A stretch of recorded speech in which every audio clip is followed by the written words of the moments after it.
আলহামদুলিল্লাহ, আলহামদুলিল্লাহ, আলহামদুলিল্লাহ, ফাইনালি দুবাই ভিসা। হ্যাঁ ভাই, এটা কি দেখলাম, বিশ্বাসই হচ্ছে না। সো হ্যালো এভরিওয়ান, আসসালামু আলাইকুম। আশা করি সকলে ভালো আছেন। বরাবরের ন্যায় আবারও চলে আসলাম আপনাদের মাঝে দুবাই ভিসা সম্পর্কিত নতুন আরও একটি আপডেট ভিডিও নিয়ে। হ্যাঁ ভাই, অবশেষে দুবাই ভিসা নিয়ে বহুদিন পর আসলে একটা গুড নিউজ পেয়ে গিয়েছি, বড় সড় একটি সুখবর পেয়ে গিয়েছি। আপনারা রিসেন্টলি আমাকে অনেকে কল করেছেন, অনেকে মেসেজ করেছেন, অনেক ভাইরা জানতে চেয়েছেন ভাই দুবাই ভিসা কবে খুলবে, দুবাই ভিসার পূর্ণাঙ্গ কার্যক্রম কবে থেকে চালু হবে। আজকে যে গুড নিউজটি পেয়ে গিয়েছি অত্যন্ত গুরুত্বপূর্ণ আপনাদের জন্য, বিশেষ করে যারা বর্তমান সময়ে বাংলাদেশ থেকে যারা বর্তমান সময়ে ইনসাইডে যারা ভিসা লাগাতে চাচ্ছেন তাদের জন্য ভিডিওটি অত্যন্ত গুরুত্বপূর্ণ হতে চলেছে।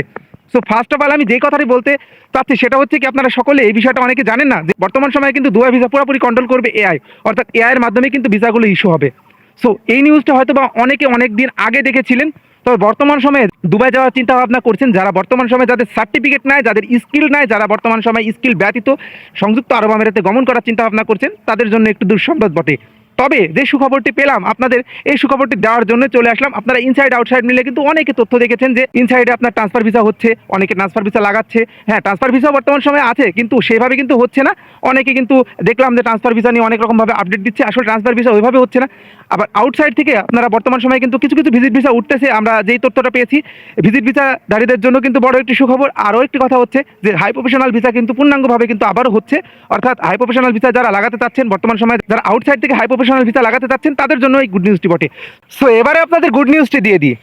বাংলাদেশের প্রধানমন্ত্রী তারেক রহমান অর্থাৎ সংযুক্ত আরব আমিরাতের প্রধানমন্ত্রীর কাছে খোলাসা চিঠি, অর্থাৎ এই নিউজটি কিন্তু সংযুক্ত আরব আমিরাত অর্থাৎ বাংলাদেশের সোশ্যাল মিডিয়া প্ল্যাটফর্মে কিন্তু পুরোপুরিভাবে ঘুরে বেড়াচ্ছে। অর্থাৎ এই নিউজটা যদি সত্য হয়, অর্থাৎ আমরা কিন্তু রিসেন্টলি একটা বৈঠক হতে দেখেছি, অর্থাৎ এটা কিন্তু আমাদের জন্য বড় একটি সুসংবাদ বটে, অর্থাৎ সৌভাগ্যের ব্যাপার বটে।